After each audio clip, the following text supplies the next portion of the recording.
Տիկին գլխավոր դատախազ, ձեզ ուզում եմ հարց ուղղել վերջին օրերին ամենալայն հանրային քննարկում առաջացած հարցի վերաբերյալ, խոսքը վեդիում տեղի ունեցած դեպքերի մասին է։ Ես ուզում եմ մի քանի հարց տալ։ Իհարկե պարզ է, որ դատախազությունն է իրականացնում վերահսկողություն եւ հետեւում, որպիսի բոլոր գործընթացները լինեն օրինականության շրջանակներում։ Ես ուզում եմ առաջինը հարցնել, դուք անձամբ երբվանից եք տեղյակ դեպքին, ինչ քայլեր եք կոնկրետ դուք ձեռնարկել, եթե ձեռնարկել եք,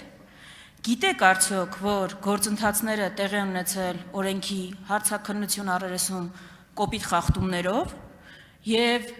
ամենակարևորը մենք մինչև այս պահը ի վերջո ինչի՞ չունենք կալանք,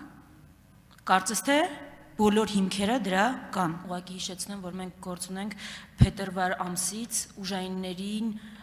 հասու դարձած տեղեկատվության եւ դեպքերի մասին։